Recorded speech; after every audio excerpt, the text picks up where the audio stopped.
요한복음 1장 1절에서 18절까지 말씀을 봅니다. 자, 성경에서 가장 어려운 부분 중에 한 부분입니다. 이 부분이요. 왜냐하면은 한글 성경어는 이해가 어려운 말씀입니다. 이 본문은요. 헬라어가 아니고서는 이해하기가 어렵습니다.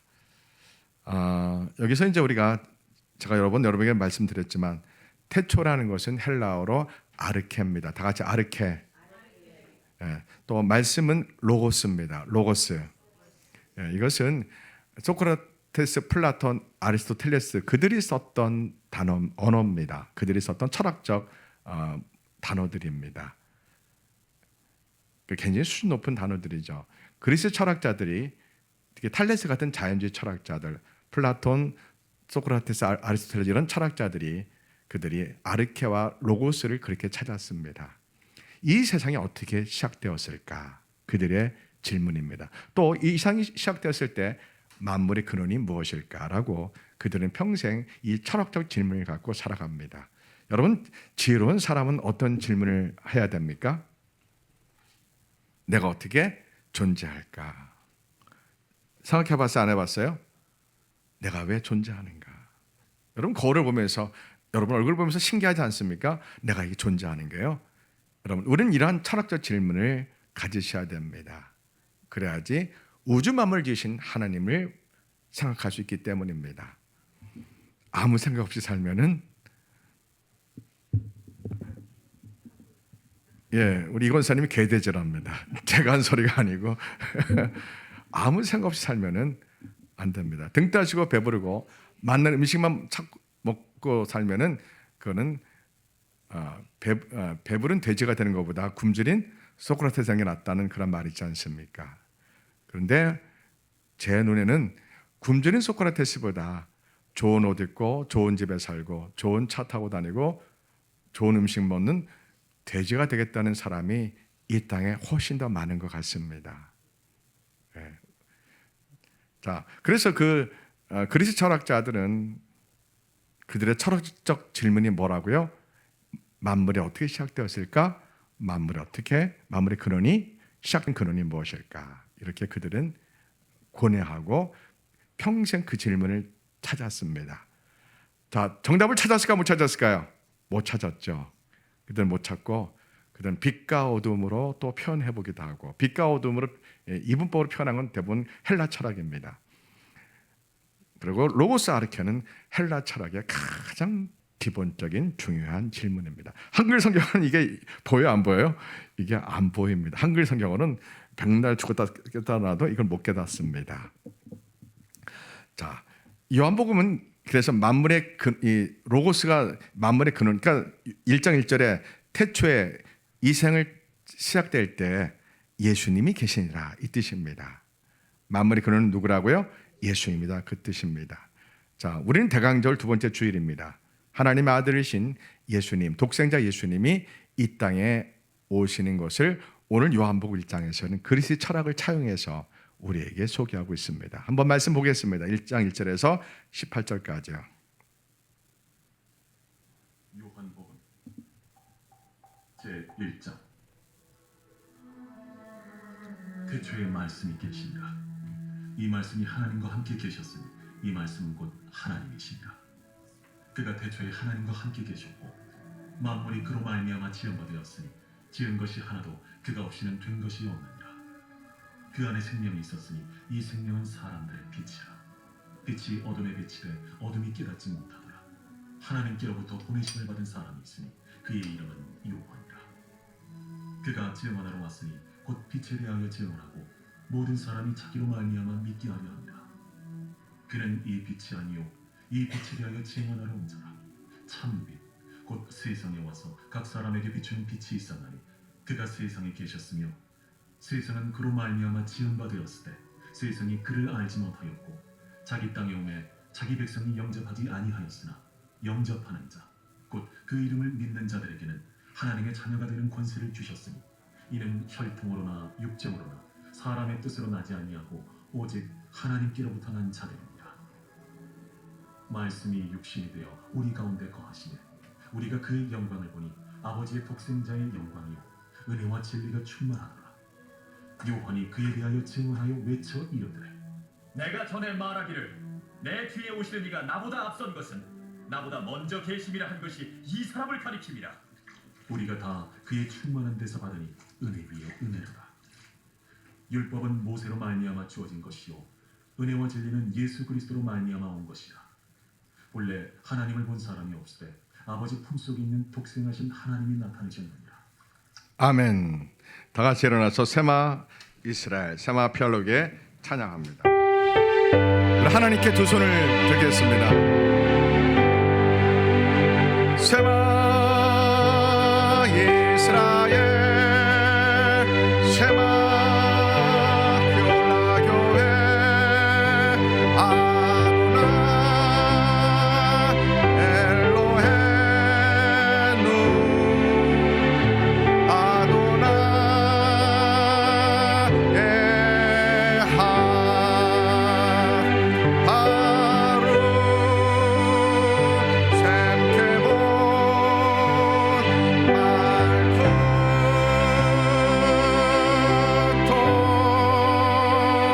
레올라 하에. 자리에 앉으시기 바랍니다. 기도하겠습니다.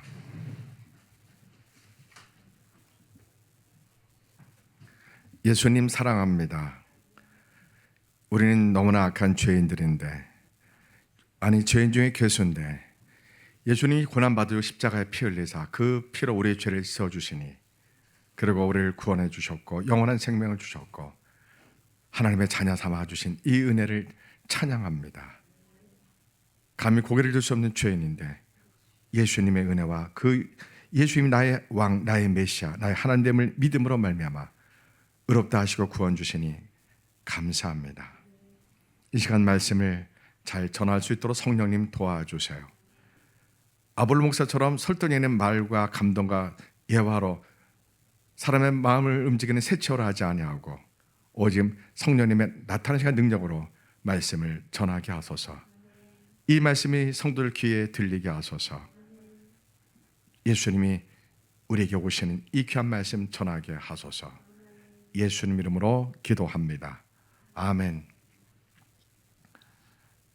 대강절 두 번째 주일입니다. 지난주에 이어서 하나님이 예수님을 왜 이 땅에 보내실 수밖에 없는지를 우리가 함께 말씀을 나누고 있습니다.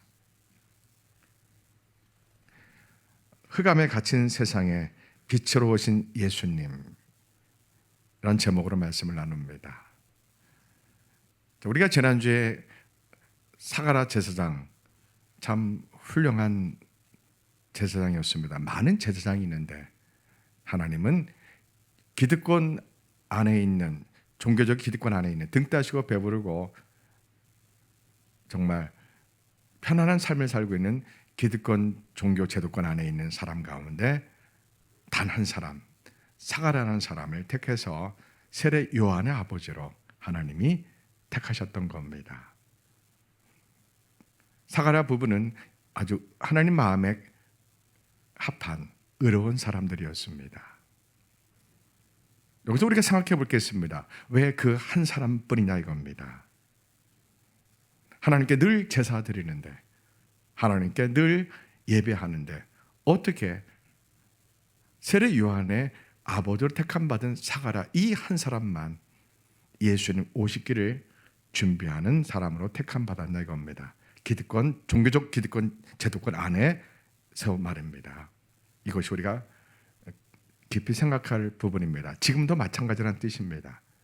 지금도 미국에서 박사학위 하고 미국에서 교회 목회하다가 한국의 담임 자리를 기다리는 목사들이 미국에 엄청 많습니다. 여러분, 저는 후배 목사들에게 말합니다. 목사는 무조건 개척해봐라. 절대로 미국에서 박사학위 받고 좋은 교회 줄 서서 담임 자리에 가려고 하지 말아라 합니다. 왜요? 그렇게 하면은 무엇이 훈련이 안 됩니까? 첫째, 영성이 훈련이 안 됩니다. 둘째, 인성이 검증받지를 못합니다. 네. 셋째, 그 사람의 신앙이 검증받지 못합니다. 그러한 이 세 가지가 영성과 인성이 참 중요합니다. 지성은 의외로 지성 훈련이 제일 쉽습니다. 자, 여러분, 우리에겐 영성이 있고 인성이 있고 지성이 있습니다. 어떤 훈련이 제일 쉬워요? 지성 훈련이 제일 쉽습니다. 제일 쉽습니다. 제일 쉽습니다. 두 번째, 무슨 훈련이 어려워요? 인성 훈련이 어렵고, 세 번째, 끝으로 영성 훈련이 어렵습니다. 목사는 영성과 인성과 지성이 준비되어야 됩니다. 미국에서 많은 박사학위 받고 있는 우리 목사님들, 지성은 준비가 됩니다. 그것도 자유주의 신학으로 지성이 대부분 준비됩니다. 참된 복음의 신학이 아니라 대부분 자유주의 신학으로 물들었습니다. 미국은 아주 오래전부터 한 100년 전부터 자유주의 신학이 이미 팽배했습니다. 하버드 대학이 참 신실한 신학교였는데, 예일 대학교도요. 그러나 17세기 칸트 철학 이후, 계몽주의 철학 이후로 유럽이, 특히 독일이 자유주의 신학의 꽃을 피우고 그것이 미국으로 건너갑니다. 그래서 하버드, 예일, 이 모든 스탠퍼드 모든 신학교가 다 자유주의가 됩니다. 자, 어떤 목사님이 하버드 신학대학원 나왔습니다. 그러면 제가 강단에 세울까 안 세울까요? 절대 안 세웁니다. 네, 그냥 쳐다보지도 않습니다.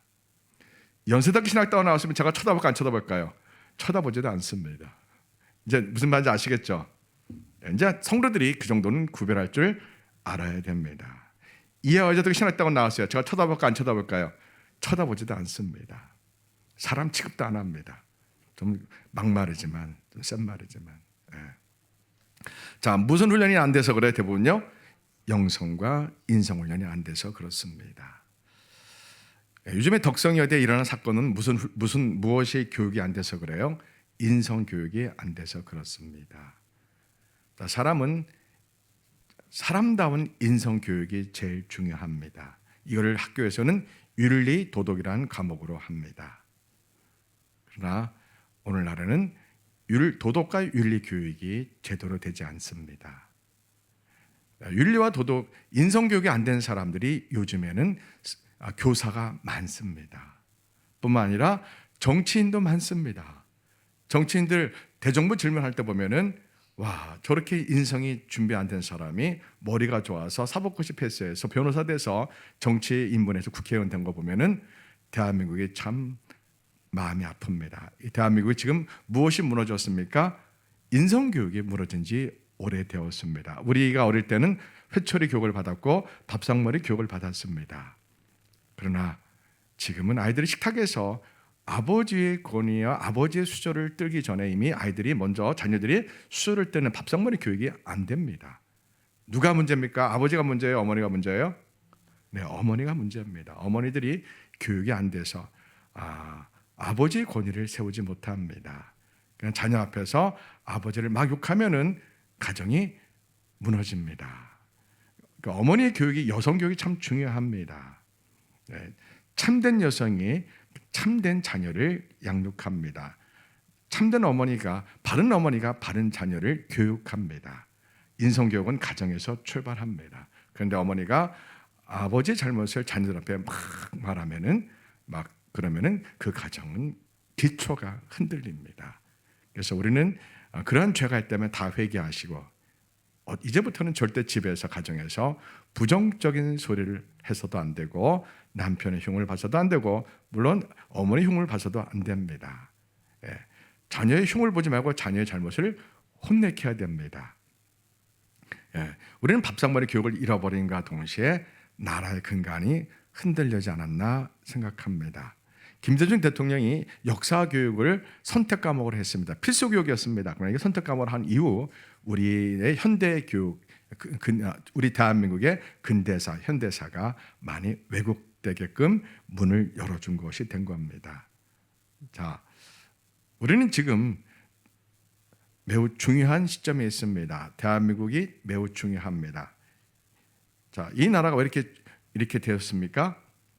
왜 이렇게 어렵습니까? 정치인들만의 책임이 아닙니다. 누가 제일 큰 책임이 있다고요? 저 같은 목사들이 제일 큰 책임입니다. 목사들이 죄를 죄라고, 불을 불이라고, 거짓을 거짓이라고 구별하지 못하는 목사님들이 의외로 너무 많습니다. 이걸 정치적인 프레임에 갇혀 있으면 안 됩니다. 우리는 거짓과 진실한 이유로 이걸 구별하고 공의와 불의, 거짓과 왜곡, 진실, 이것을 우리가 구별해야 됩니다. 이것은 이분법입니다. 분명합니다. 거짓 아니면 진실, 진리 아니면 비진리, 정의 아니면 불의, 이렇게 딱 이분법으로 분명히 우리 교회가 구별하고 말을 했었습니다. 그런데 한국교회는 우리 선배님 목사님들이 교회 성장 논리에 빠져 있었기 때문에 불의를 불의라고 말하지 못하고 교회 성장주의로 왔습니다. 거짓을 거짓이라고 당당하지 말을 못했습니다. 교회만 종교라는 프레임으로 그냥 딱 가둬놨습니다. 여러분, 우리 예수님은 만왕의 왕이십니다. 예수님은 온 세상의 기준입니다. 모든 사람들의 삶의 양식에, 모든 문화에, 모든 예술에, 모든 교육의 기준이 누굽니까? 예수님입니다. 그래서 성경을 많이 읽어야 됩니다. 성경을 읽지 않고서는 건강한 바른 신앙 갖기가 불가능합니다. 성경 읽지 않고 예배만 드리면 대부분 종교성과 샤머니즘화 됩니다. 종교적 군중심리까지 거의 가해지면은 대중신앙으로 가게 됩니다. 지난주에 문제가 뭐였어요? 지난주에 예루살렘에 무슨 신학이 대중신학이었어요? 성전신학과 시온신학이었습니다. 성전신학은 뭐예요? 하나님께 제사만 드리면 하나님이 받으시고 축복하신다는 제사 만능주의에 빠졌습니다. 오늘날로 말하면 예배 만능주의입니다. 하나님께 예배만 드리면 다 되는 거라고 생각합니다. 아침 일찍 예배 드리고 골프 치러 갑니다. 아침 일찍 예배 드리고 볼일 보러 갑니다. 하나님이 그 예배 받으셨을까요? 안 받으십니다. 우리는 비록 안식일 날 예배는 드리지는 않습니다. 안식일을 온전히 지키지는 않습니다. 그러나 안식일의 정신은 가져와야 합니다. 안식일은 언제부터예요? 금요일 해질 때부터 토요일 해질 때까지 우리 구약의 안식일이 그날입니다. 우리는 예수님이 부활하신 날을 기념하여 안식일 정신을 가져와서 하나님께 예배 드립니다. 저희가 초등학교 때는 돈을 못 썼습니다. 교회에서 철저히 훈련 받아서 10원짜리 라면땅 하나 먹고 싶었는데 그거를 못 사 먹었습니다. 숙제하다 보면 연필이 없을 때가 있는데 못 샀습니다. 친구 거 빌려가지고 그렇게 썼습니다.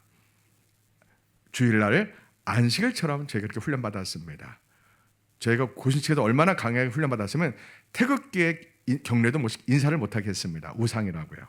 저희가 한때 어떤 형상 앞에 절하지 말라고 그렇게 오해를 받은 적도 있었습니다. 그건 지나치다 해가지고 우리가 이제 그러진 않죠. 자, 예수님 오실 때 예루살렘 이스라엘은 시온신학이 대중신학이었습니다. 하나님께 성전에 가서 제사만 드리면 된다는 그러한 제사 만능주의에 빠졌습니다. 이사야 1장에도 나오고 미가서도 나오고 선지서 대부분 보면은 백성들이 하나님께 성전에 가서 번제, 속죄제, 속건제, 화목제 이런 제사만 드리면은 하나님이 다 받으시고 의롭다 하셨고 그렇게 복을 주신다고 그렇게 믿었습니다. 근데 이걸 누가 그렇게 가르치고 누가 부추겼습니까? 거짓된 제사장들이 성전 입구에서 백성들이 예물을 갖고 들어오는 사람들에게 평안하다, 평안하다, 샬롬, 샬롬 하면서 그들에게 평안과 축복을 빌어주었습니다. 뭐 어떻게 해야 된다고 했어요? 제가 입구에서요. 당신들이 예배 드리기 전에 하나님께 회개하고 오십시오. 예배 드리러 오기 전에, 제사 드리기 전에 다른 사람의 마음을 아프게 한 것 회개하고 오십시오. 다른 사람을 사기친 것, 거짓되게 한 것, 죄 지은 것 다 회개하고 오십시오. 그 회개 없이 여러분이 드린 이 제사를 하나님이 받지 않으십니다. 그렇게 제사장들이 바르게 가르쳐야 했었는데 그렇게 가르친 제사장이 있어 없어요? 없습니다. 그냥 절기에 따라 또 자기의 순번에 따라 하나님께 예물을 가져와서 제사를 드리면 모든 죄가 사함받고 하나님께 번제를 드리고 속죄제를 드리고 속건제를 드리고 화목제를 드리고 소제를 드리고 그러면은 하나님 기뻐하신다고 그렇게만 제사 만능주의 성전 신학이 그들이 가득했던 겁니다. 또 무슨 신학이 있었다고요? 시온 신학이 있다고 그랬죠. 우리는 하나님께 택함 받은 백성이다. 우리는 택함 받아서 거룩한 백성이다. 하나님 우리를 구원하기로 작정하신 하나님의 백성들이다. 그렇게 믿고 있었던 겁니다. 다른 민족은 개처럼 봤습니다. 이방인들은요. 그들은 이 시온 신학과 성전 신학 때문에 610세기의 율법에 참된 하나님의 말씀을 진리를 못 찾아냅니다. 여러분 사람이 희한한 게 있습니다. 프레임에 걸리면 진실이 안 보입니다. 무엇에 갇혀 있으면요? 프레임에 갇히면 진실이 안 보입니다. 정교조나 민노총 이러한 분들이 좋은 분들은 얼마나 많이 있겠습니까? 착한 분들은 얼마나 많이 있겠습니까? 정직한 분이 얼마나 많이 있겠습니까? 그러나 공산주의 프레임, 그리고 김일성 주석상 이란 이데올로기 프레임에 딱 갇히면 신기하게 진실과 거짓을 잘 구별하지 못합니다. 여러분 세계에서 75년 동안 할아버지, 아버지, 아들 3대가 독재하고 2,500만 국민들을 굶어 죽이고 그들의 자유와 그들의 인권을 유린한다. 이게 말이 돼야 한대요. 이건 정말 있을 수 없는 불행한 일입니다. 북한은 2,500명을 가둔 거대한 수용소와 같습니다. 주민들이 마음대로 여행도 못 다닙니다. 예. 특수신분, 제한된 평양에 있는 제한된 신분의 사람만 약간의 문화 혜택을 누립니다. 대부분의 사람들이 인권이 없습니다. 미안합니다, 사랑합니다 이런 말을 사용을 안 합니다. 북한 사람 만나면 정말 사납게 싸웁니다. 잘못을 지적질하고 막 싸웁니다. 피 터지게 때리고 싸웁니다. 도둑질하는 것을 도둑질이라 생각하지 않습니다. 그냥 걸리지 않으면 되지, 이런 생각입니다. 우리와 똑같은 피를 가진 동포입니다. 누가 우리 동포들 저렇게 만들었습니까? 김일성, 김정일, 김정은 이 3대 가족이, 이 한 가족이 3대째 우리 북한 주민의 인권을 유린하고 있습니다. 제가 질문합니다. 김대중, 문재인, 노무현, 이재명, 민주당 사람들이 그들의 인권에 눈물 흘립니까? 그들의 유린당하는 인권에 대해서 가슴 아파합니까? 합니까? 북한에 우리 젊은이들이 우크라이나에 파병 가서 지금 개죽음하길 위기에 있는데 민주당 국회의원들이 북한에 대해서 그러지 말라고 말하는 국회의원이 있습니까? 여러분 이건 정치를 떠나서 우리 인간의 정말 인성이라는 인권이라는 가장 보편적인 권리를 가지고 우리 대한민국의 민주당 국회의원들이 이재명이가 그렇게 말을 하고 있습니까? 예, 말을 해야 돼, 하지 말아야 돼요? 해야 됩니다. 우리 동포예요. 왜 우리 동포들이 왜 우크라이나 전쟁 가서 왜 거기에서 그들이 피 흘려 왜 싸웁니까? 왜 김일성 한 가족이 왜 우리 2,500만 우리 동포들을 그렇게 75년 동안 그들의 인권을 유린하는데 이 땅의 정치인들이, 이 땅의 교회가 어떻게 침묵할 수 있습니까? 우리는 어떻게 해야 돼요? 가슴 아프게 북한을 위해서 기도해야 됩니다. 다 누구 죄 때문에 저렇게 된 거예요? 한국교회, 우리 믿음의 조상들이 신사참배한 죄 때문에 이런 고통이 있었다고 저는 그렇게 확신합니다. 자, 예루살렘 이스라엘의 그 성전 신학, 시온 신학은 무엇을 보는 눈을 가둬놨다고요?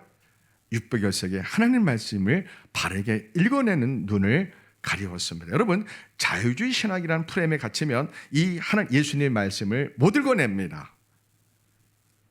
거짓의 영의 프레임에 갇히면 이 말씀을 못 읽어냅니다. 우리 민노총 종교조에 있는 분들이 참 착한 분들 좋은 분들 얼마나 많아요. 그들이 김일성 주석상이라는 프레임에 딱 갇히면 자유민주주의에 대한 진리와 진실을 못 봅니다. 이 당시에 일어나는 이러한 모든 사건들에 대해서 진실과 거짓을 구별하지 못합니다. 언론인들이 자신들의 목적을 위해서 프레임을 딱 짜고 있으면은 언론의 사명을 망각합니다. 언론의 역할이 뭡니까? 언론의 사명이 뭡니까?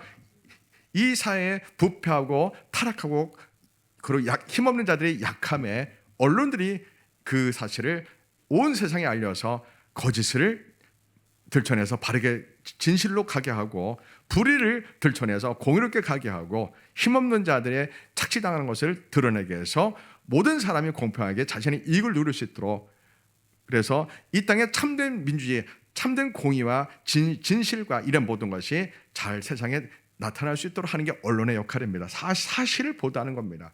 언론은 사실을 포장할 수가 없습니다. 언론의 사실을 해석하면 돼요, 안 돼요? 안 됩니다. 예. 여러분, 아마도 조선일보는 뒷배가 중국 같습니다. 예, 중국의 돈을 받고 신문사가 유지된다고 의심됩니다. 조선일보 기사들을 보면은요. 예. 이제 우리 크리스천들이 이러한 사실을 잘 파헤쳐야 됩니다. 잘 정확히 알아야 됩니다.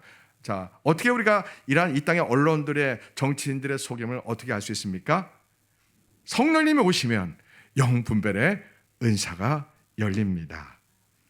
예, 늘 날마다 말씀 보고 기도하면서 성령님이 나에게 오시면 우리는 가장 기본적인 영분별의 은사가 임해서 거짓과 진실을, 공의와 불의를 구별하는 눈이 생깁니다.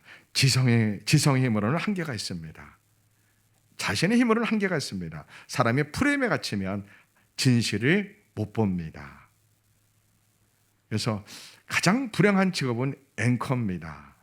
앵커는 보도국 국장이 써주는 원고를 가지고 그대로 읽어야 됩니다. 자신의 생각, 자신의 이거 전혀 상관없이 그냥 읽어야 됩니다. 불행해, 안 불행해요? 참 불행합니다. 자, 우리는 오늘날 대한민국이 지금, 그러니까 예수님 오실 때 그 상황이 이스라엘 예루살렘 완전히 흑암에 갇혀, 어둠에 갇혀 있었습니다. 완전 어둠에 갇혀 있었습니다. 그들은 예수님을 메시아로 못 알아봅니다. 무슨 프레임에 갇혀 있는 거예요? 시온 신학과 성전 신학에 갇혀 있으면 610시간 이 하나님의 말씀을 제대로 못 읽어내고 자신들이 읽고 싶은 대로 읽게 됩니다. 그때만 그래요? 지금도 그래요? 지금도 똑같습니다. 이게 문제입니다. 말씀을 읽으실 거예요? 안 읽으실 거예요? 말씀 안 읽고서는 하나님과 교통하기가 불가능합니다. 예수님 말씀 읽지 않고서는 성령님과 교통하기가 불가능합니다. 하나님이 나에게 뭐라고 말씀하시는지 성경 읽지 않고 어떤 셈의 음성만 들으려고 하다 보면은 귀신에 속을 수가 많습니다. 우리는 자나깨나 하나님 말씀을 읽으셔야 됩니다. 길을 갈 때도 말씀을 읽고 운전할 때도 말씀을 듣고, 근데 말씀을 딱 들으면 1분 안에 잠이 들죠. 왜 그런지 아세요? 집중해서 그래요. 누워서 말씀 들으면 1분이 안 걸려 잠드는데요. 그러니까 말씀을 읽을 때 서서 읽으세요. 서서. 그러면 잠이 안 옵니다. 자, 하나님 말씀을 자나깨나 말씀을 읽으셔야 됩니다. 예수님 말씀을 늘 읽으셔야 됩니다. 자, 문제는 뭐가 문제예요? 하나님 말씀 읽을 때 우리가 뭐가 없어야 돼요? 내 영혼의 어둠이 사라져야 됩니다. 내 영혼에 어떤 이데올로기가 사라져야 됩니다. 우리는 성경을 읽을 때 나도 모르게 무의식적으로 해석함에 있습니다. 그래서 우리는 성경을 읽을 때 거리두기 독서법을 읽어야 됩니다. 따라하세요. 거리두기 독서법. 네, 저자와 나를 거리를 두고서 아무 생각 없이 읽는 독서 방법을, 일정의 저자와 나와 일정의 거리를 두고 읽는 법을 거리두기 독서법이라고 합니다. 성경 읽을 때 내 생각을 내려놓고 아무 생각 없이 성령님께 기도해야 됩니다. 성령님 말씀 읽을 때 제 생각을 해석하지 않게 하소서. 그냥 성령님이 조명하시고 인도해 주세요. 이렇게 기도한 다음에 말씀을 읽어야 됩니다. 그렇게 기도하지 않으면 나도 모르게 내 속에 있는 세계관, 내 속에 있는 가치관, 내 속에 있는 이러한 프레임이 성경을 읽을 때 그렇게 읽어냅니다. 그럼 하나님이, 예수님 보시면서 야, 그게 그 뜻이 아니란다. 예수님이 하늘 보시면서 야, 그게 그 뜻이 아닌데 너 왜 그 뜻을 읽고 있느냐. 자, 한국에 있는 성도들이 그렇게 성경을 많이 읽습니다. 특히 큐티라는 걸 통해서, 큐티를 통해서 이상하게 해석한 거 참 많습니다. 참 이상하게 해석합니다. 큐티로 성장한 어느 여자 목사님 교회 갔습니다. 그분 설교 들어보면 어떻게 저렇게 설교할 수 있을까? 어떻게 성경을 어떻게 헬라어 히브리어도 몰라도 어떻게 저렇게 모를 수 있을까? 주석도 안 보는가 보다 할 정도로 자의적으로 성경을 막 해석하는 습관 어디서 생겼어요? 큐티가 참 좋긴 한데 성경을 모르고 큐티하면 자기 방식으로 성경을 막 해석합니다. 곤란합니다. 그래서 저는 저 뒤에다 주석 갖다 꽂아놨잖아요. 여러분 성경을 읽다가 잘 모르면 반드시 주석을 보시라 이거. 집에만 가져가지 말고 교회에서 언제나 주석을 보면서 말씀을 보시라 이겁니다. 아멘. 예. 목사님한테 질문하지 말고요. 주석 보세요. 주석. 예? 뒤에 꽂아놨으니까 아무 때 가서 읽다가 이게 모르면 주석 보시고. 예. 저는 오픈해요. 예. 주석 많이 갖다 올 테니까 마음껏 보세요. 성경 읽다가. 왜요? 성경을 우리가 바르게 읽어야 됩니다. 자, 예수님이 오심을 저들이 몰랐던 이유가 뭐라고요? 대중신학에 갇혀 있어서 그렇습니다. 대중신학은 누가 만듭니까?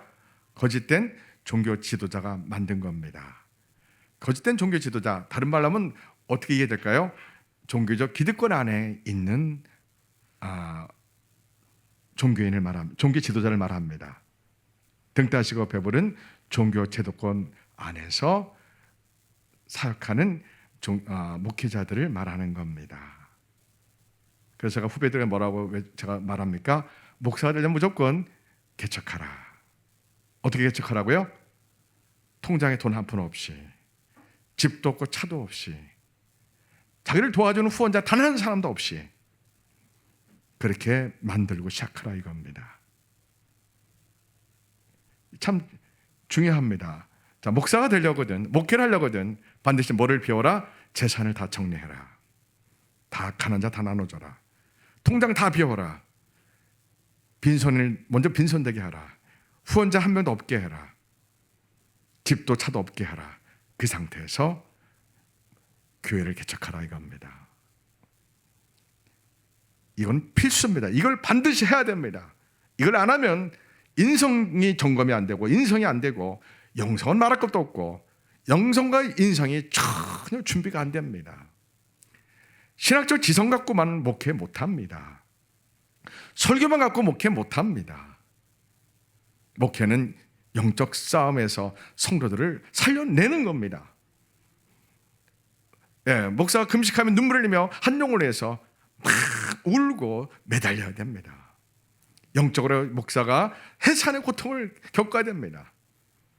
몇 년 걸린다고 짧은 시간이요? 보통 10년 걸립니다. 그런데 대형교회라는 프레임이 이 모든 것을 모르게 합니다. 10,000명이 모이면 뭔가 하나님의 역사가 있는 것처럼 사람들이 착각합니다. 10,000명이 찬송을 불러보세요. 7,000명이 모여 찬송을 불러보세요.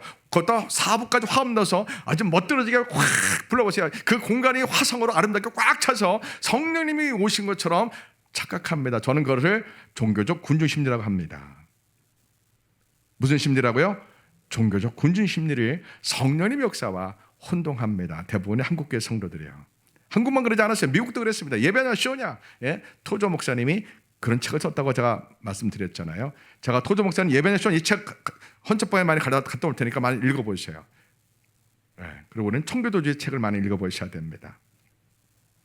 자, 종교 제도권 안에 갇혀있는 종교 지도자 때문에 이스라엘 예루살렘은 대중신학에 젖어 있었습니다. 대중신학, 어떤 대중신학이요?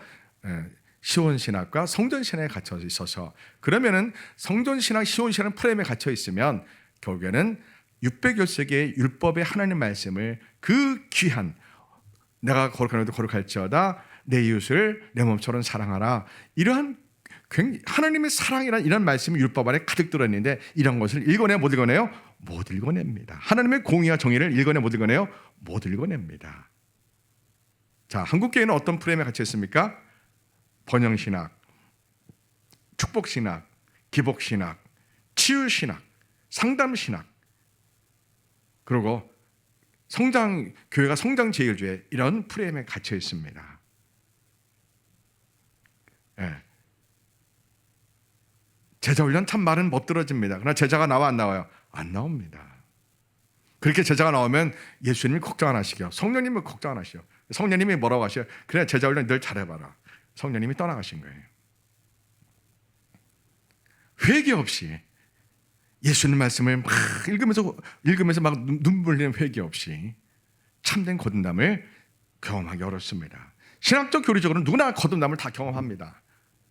칼빈의 구원의 서정, 웨슬리 구원의 서정, 거기서 거듭남 교리적으로 신학적으로 누구나 다 이렇게 설명할 수 있습니다. 아니 적어도 웨슬리 구원론에서는 거듭나면 반드시 본인이 알 수 있다고 그렇게 가르칩니다. 그러나 칼빈의 구원론에서는 본인이 알 수도 있고 모를 수도 있다고 이렇게 가르칩니다. 거듭남을요. 그러나 저는 뭐를 반드시 외칩니까? 거듭남을 반드시 본인이 체험해야 된다 이거예요. 거듭남을 어떤 식으로요? 예수님을 인격적으로 눈물 흘리며 만나면서 예수님을 이렇게 만나야 된다 이겁니다. 아주 자기의 죄에 자기 죄성에 대해서 처절하게 눈물 흘리며 만나야 된다 이겁니다. 그러면 어떻게 돼요? 존재 방식이 그 전과 후가 달라요. 존재 방식이 완전히 다릅니다. 이거를 경험해야 된다 이겁니다. 완벽한 걸 말하는 게 절대 아닙니다. 이 거듭남의 기준이요, 예수님을 인격적으로 만나는, 그러면은 정말 예수님을 왜 믿는지, 성경이 왜 읽는지, 왜 예배를 드리는지, 기도가 그때부터 시작됩니다. 말씀이 막 읽혀집니다. 그러면서 자기의 죄성을 더 많이 발견하고 자기의 엉클어진 삶, 예수를 만나기 이전에 엉클어진 수많은 삶이 여전히 자기를 괴롭히다는 사실을 깨닫고, 조상이 흐르는 가게의 저주가 여전히 자기를 괴롭히다는 사실을 깨닫고, 내 힘으로 해결할 수 없어서 예수님 도와주세요 막 주님께 나와서 기도할 수밖에 없게 됩니다. 그때부터 실제로 영적 싸움이 그때부터 실제로 시작됩니다. 소위 양신 역사가 그때부터 시작됩니다. 로마서 7장의 상태가 그때부터 시작됩니다. 로마서 7장이 뭐예요? 바울이 예수님을 만나기 전에 하나님의 말씀을 666법을 너무 잘 아는데, 암송하고 너무 잘 아는데, 자기 마음에 또 다른 죄의 법이 자기를 사망으로 끌고 가는 그런 것을 경험하면서 내가 이러지도 저러지도 못하고 영적인 그 고통에 신음하며 막 바울이 나는 가장 비참한 존재구나, 누가 나를 이 사망, 이 비참함에서 누가 나를 건져내랴, 오직 예수님뿐이로다라고 바울이 이렇게 고백하지 않습니까? 로마 7장은 참 중요합니다. 바울이 거듭나기 이전에 양신 역사하는, 그러니까 좀 쉽게 이해하려고 양신 역사라는 표현을 제가 빌린 겁니다. 그렇게 했던 겁니다. 자, 한국 교회는 제가 교만스럽게 말하는 것처럼 보일 수 있지만, 저는 어릴 때부터 평생 교회 다녔던 교회 세대입니다. 제가 평생 교회를 다니고 신학 공부를 참 많이 하고 나름 기도하고 영적인 체험을 참 많이 하고, 지금 돌아서 보니까 우리 아버님 세대 목사님들이 너무너무 안타까우셨구나. 우리 할아버지 목사님들 훌륭한 분 있지만 너무너무 준비가 안 되셨던 분이 참 많았구나. 우리 삼촌 세대, 또 우리 삼촌 세대, 아버님 세대, 조영기 목사님 아버님 세대 되죠. 조영기 목사님, 하용재 목사님, 목사님, 이런 세대분들이 나름 열심히 하셨지만 본인들이 무엇을 잘못했는지는 모르고 그저 열심히 목회만 하셨구나. 오카는 목사님은 목회가 너무 바빠서 가족 사진 한 장 못 찍을 정도로 정말 목회를 열심히 하셨습니다. 그러나 제가 후배로서 보면은 목회가 무엇인가 목사님께 묻고 싶어요. 목회가 뭐예요? 그분은 한 영혼 살리는 거라고 말씀하셨어요. 근데 한 영혼 살리기 위해서 그분이 한 게 제자 훈련하는 프로그램을 만들었는데 그거로는 턱도 없어요. 자기가 책임질 수 있는 인원만 데리고 가야 돼요. 절대로 교회를 성장시키면 안 돼요. 그리고 자기 후배 제자들을 훈련시켜서 목회하도록 이렇게 교회가 자기가 책임지는 인원수만, 담임 목사님이 자기 책임지는 인원수만 데리고 목회하는 구조로서 그렇게 하셨어야 했어요. 그거 알았는데 하지 않으셨어요. 깊은 기도를 다들 못하셨어요. 대형교 목사님들이 깊은 기도를 못하고 예수님과 교제하지 못하셨어요. 그저 설교하고 그저 신방 다니게 바쁘셨어요. 평생 그러다가 그냥 인생을 마치셨어요. 우리가 한경재 목사님이 치매 걸렸을 때 무슨 말 했는지 다 알잖아요. 다 아는 사실이잖아요. 한국교회가 무슨 흑암에 갇혀 있었다고요? 대중신학에 갇혀 있었던 겁니다. 번영신학, 축복신학, 기복신학, 위로신학, 상담신학, 또 설교 만능주의, 예배 만능주의에 갇혀 있어요. 이스라엘과 똑같았어요. 우리도요. 그래가지고 예배만 드리면 다 되는 거라고 생각했어요. 교회만 성장하면 됐지 한 영혼이 정말 거듭나는 것에 대해서 관심이 없었어요. 사회 불의에 대해서 말하지 않았어요. 가난한 사람들의 눈물에 대해서, 저 구로공단의 가난한 여공에 유린당하는 그 노동인권에 대해서 우리 보험자 한국교회는 외면했어요. 눈물로 기도하지 않았어요. 부자들, 사장들, 국회의원들, 대기업 임원들, 의사들, 교수 이런 사람과 아주 고상하게 예배드리고 성가대하고 경배 찬양하고 제자 훈련하고 겉모양은 그럴듯했어요. 그러나 제 눈에는 대중신학에 갇혀서 흑암이 되고 말아요. 그러면은 참된 복음의 믿음이 무엇인지를 잘 알 수가 없어요. 믿음은 뭐예요? 거듭남이에요. 믿음은 곧 하나님의 사랑에 포커스 임한 사람으로 존재 방식이 바뀌는 거예요. 빌리브 트러스트가 아니에요. 믿음은요, 내가 예수님을 빌리브 할게요, 예수님을 트러스트하게, 이 개념이 아니에요. 믿음은 내 주인이 바뀌는 거예요. 내가 내 주인이었다면, 세상이 나의 주인이었다면, 돈이 내 주인이었다면, 권세와 명예가 내 주인이었다면 예수님으로 내 주인이 바뀌는 게 믿음이라는 거예요. 그것이 곧 거듭남이라고 루터 칼빈 웨슬리는 그렇게 외쳤던 겁니다. 한국교회는 이 사실을 외치지를 않았습니다. 예배와 기도라는, 물론 예배와 기도 중요하죠. 그러나 예배 만능주의, 기도 만능주의에 갇혀서 그 성도들의 기도가 이것이 미신적인지, 그 기도 방향성이 올바른지, 성도가 하는 방언기도가 정말 성령에서 하는 방언기도인지 마귀가 하는 방언기도인지 여의도 순복음교회에서 이 구별이 돼야 안 돼요? 구별이 안 돼요. 불가능해요. 그걸 구별할 수 있는 목자가 없어요. 그 대원계 안에는요. 우리 한국교회는 대원계 프레임에 흑암에 갇혔고 대중신학의 프레임에 갇혀서, 그래서 우리는 하나님의 말씀을 읽는 운동을 많이 못 일으켰고, 또 자유주의 신학의 프레임에 갇혔고, 복음주의 교회는 교회 성장 프레임에 갇혔고, 그러면은 겉으로는 뭔가 사람이 모이고 막 뜨겁게 찬양하고 기도하면 뭔가 되는 것 같아요. 성령님 물론 역사하셨죠. 그러나 문제는 뭐가 문제였어요? 이 사회의 사회적 불의에 대해서 우리 교회가 몰랐다는 사실이에요. 사회적 불의에서 교회가 그냥 탄식만 하고 우리끼리 괜찮으면 됐지, 이런 논리였어요. 구로공단의 가난한 여공에 유린당하는 인권에 대해서 좌파교회는 함께 해주고 함께 눈물 흘려주고 소송도 같이 해줬는데, 우리 복음주의 교회는 아예 저거는 복음이 아니야, 이렇게 우리는 선을 긋고 외면해 왔고, 그저 교회 성장, 교회에 돈 많은 사람들이 오고 교회 세상에 영향력을 행사하는 사회적으로 성공하는 사람들이 많이 오고, 그래서 교회가 성장하고, 그래서 교회가 세상에 빛이 되고 소금이 되지, 이렇게 생각해 왔어요. 그렇게 배웠어요. 저희도 어릴 때부터요. 그런데 그 결과 한국교회는 신사참배의 죄도 아직까지 회개하지 못했고, WCC 죄도 아직까지 회개하지 못했고, 그래서 한국교회는 어찌 보면은 흑암에 갇혀 있어요. 예수님 곧 오실 거예요. 우리가 주님 오실 날을 준비하려면 영적으로 깨어나야 돼요. 영적으로 깨어나면 거듭나셔야 돼요. 거듭난 사람의 특징이 뭐예요? 하나님의 사랑이 충만합니다. 항상 기뻐합니다. 어떤 사람의 말을 들어도 상처받지 않습니다. 항상 온유하고 겸손합니다. 세상에 영향받지 않습니다. 내 믿음을 죽음도 빼앗길 수 없다고 선포합니다. 예수님과 늘 교제합니다. 기도하지 않고서는 살 수가 없습니다. 하나님의 말씀을 읽지 않고서는 살 수가 없습니다. 항상 친절합니다. 다른 사람의 아픔과 불행과 고통에 관심을 갖고 기도하고 우리가 도와주려고 항상 합니다. 세상 사람하고 사는 방식이 완전히 다릅니다. 이게 내 힘으로 돼야 안 돼요? 안 됩니다. 성령님이 우리에게 능력으로 오실 때 가능합니다. 오늘 말씀 보십시오. 오늘 요한복음 보십시오. 그리스 철학을 차용해서 말씀을 기록했습니다. 태초에 아르케, 말씀 로고스, 이상 지으실 때 우리 예수님이 아버지 하나님과 함께 계셨다는 겁니다. 나오죠? 태초에 예수님이 계시니라. 예수님이 하나님 아버지와 함께 계셨으니 이 예수님 곧 하나님이십니다.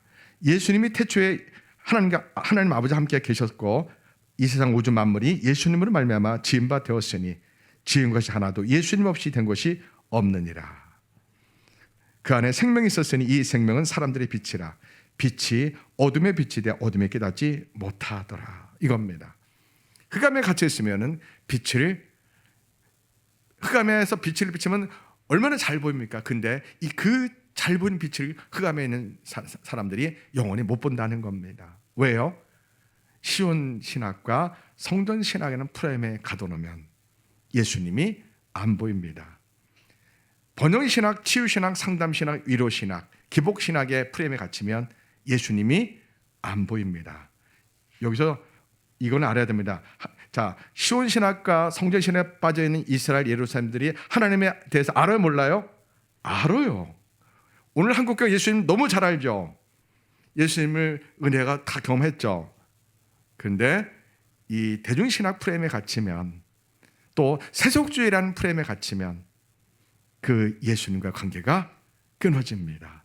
예전에 경험했던 은혜 갖고는 지금 신앙생활하기가 어렵습니다. 지금 하나님의 은혜가 나에게 불점 뜨거울 게 없으면 우리는 과거의 은혜는 지금 나에게 능력을 주지 못합니다.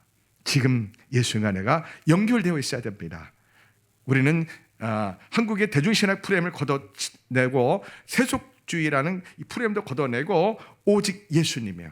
오직 예수님. 예, 지금 참 예수님 다 합니다.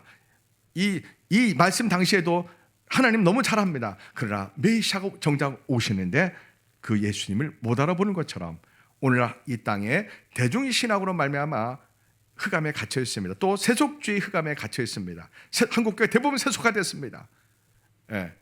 한국교회 안에 페미니즘이 다 들어와 있고요. 이 한국교회 안에 공산주의 사상이 다 들어와 있고요. 김일성 주제사상까지 다 들어왔습니다. 여러분, 예수를 만나면 공산주의와 함께해 못해요? 못합니다. 주사파 사상과 함께해 못해요? 못합니다. 그러니까 전라도 목사님께 내가 묻는 거예요. 예수를 정말 만나면 이 민주당과 함께할 수가 없습니다. 동성애를 지지하고 김일성 주제사상을 따르고 종북을 따르고 중국을 따르는 이 민주당과 우리 목사가 함께해 못해요? 불가능한 겁니다. 영적으로 불가능합니다. 영적으로 눈을 열고 보세요. 이거는 겉으로는 주사파 정권 뒤에 있는 중국과 북한과 우리 대한민국 민주주의과 싸움이지만, 겉으로 볼 때 그런 싸움이지만 영적인 눈으로 딱 열고 보면은 예수를 믿는 사람과 정말 예수님을 만나는 사람과 성령님이 거하는 사람과 예수님 믿지만 성령이 함께하지 않는 이러한 영적 전쟁입니다.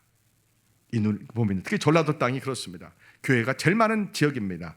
그러나 그들은 민주당과 함께합니다. 이거는 앞뒤가 안 맞습니다. 정치가 아닙니다. 영적인 눈으로 보셔야 됩니다.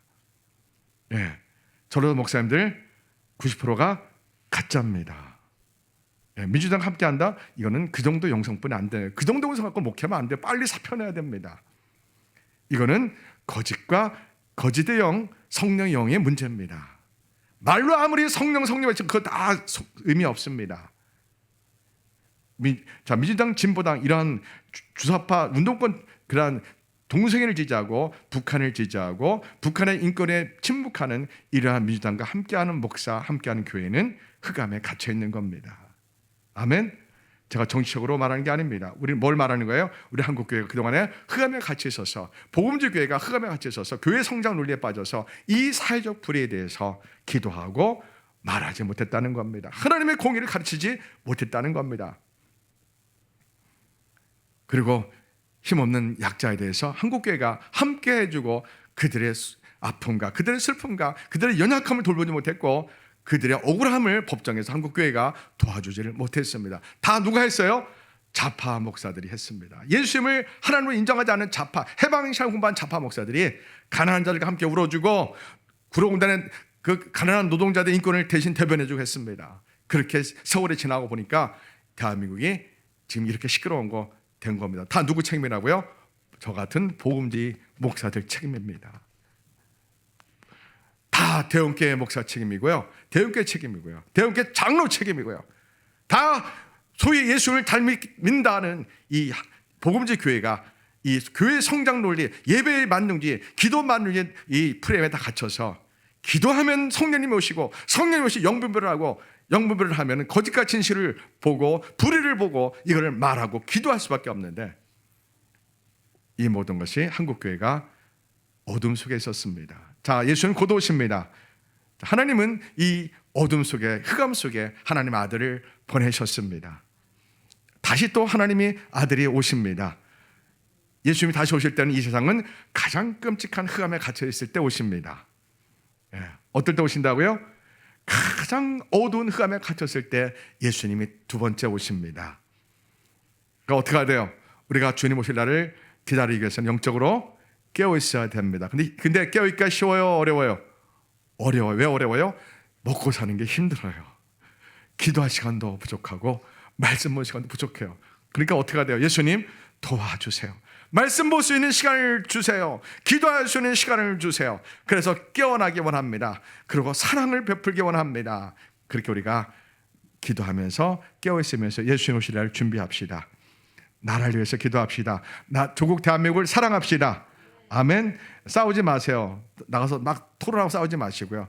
우리는 말없이 하나님께 예수님만이 이 나라를 살려낼 수 있습니다. 예수님만이 대한민국을 지켜줄 수 있습니다. 우리의 소망은, 대한민국의 소망은 예수님 뿐입니다. 이렇게 기도만 하고 우리는 사랑만 합시다. 막 싸우고 막 하지 마시고요. 우리가 축복합시다. 이재명도 축복합시다. 저 사람이 하나님 영의 눈이 열려서 자기가 죄를 깨닫고 회개하고 예수님 믿게 해주세요. 이렇게 기도합시다. 아멘. 문재인도 하나님 예수님을 믿고 구원 얻게 해주세요라고 기도합시다. 우리는 저주하고 비판하지 맙시다. 잘못된 걸 말하지만 맹목적인 비판과 저주하지 말고 사랑합시다. 원수도 사랑합시다. 그러나 거짓과 진실은 구별하고 대한민국과 공산주의는 구별하고 대한민국과 김일성 주사상 주사파는 구별하고 잘못된 국회는 구별하고 비판하고 그러나 그들을 위해서 우리가 기도하고 우리가 국회를 위해서 기도해야 돼요. 타락한 판사를 위해서 기도하고 대통령을 위해서 기도하고 대통령실을 위해서 기도합시다. 아멘. 기도하겠습니다. 하나님 아버지, 참 중요한 말씀을 전했습니다. 예수님이 초림 때 예루살렘 이스라엘은 성전신학과 시온신학에 갇혀서 그 프레임 때문에 하나님 말씀 600여시 말씀을 읽어내지 못했습니다. 제도권 안에 있는 종교 지도자들 위해서 백성들은 흑암에 갇혀 있었습니다. 메시아 예수님 오셨음에도 그들은 못 알아봤습니다. 하나님, 예수님이 두 번째 다시 오실 때도 비슷하다고 생각됩니다. 아니, 더 이 세상은 타락할 거라고, 더 깊은 흑암이 있을 거라고 예상됩니다.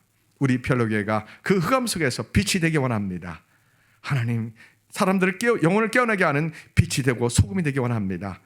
우리 힘을 안 되오니 성령의 불을 주시고 성경 읽기 운동을 일으키고 원수 사랑 운동, 기도 운동을 일으키게 주옵소서. 전 세계에서 참된 교회를 찾는 순결한 영혼들을 일꾼들로 우리 교회 많이 보내 주옵소서. 예수님 이름으로 기도합니다. 아멘.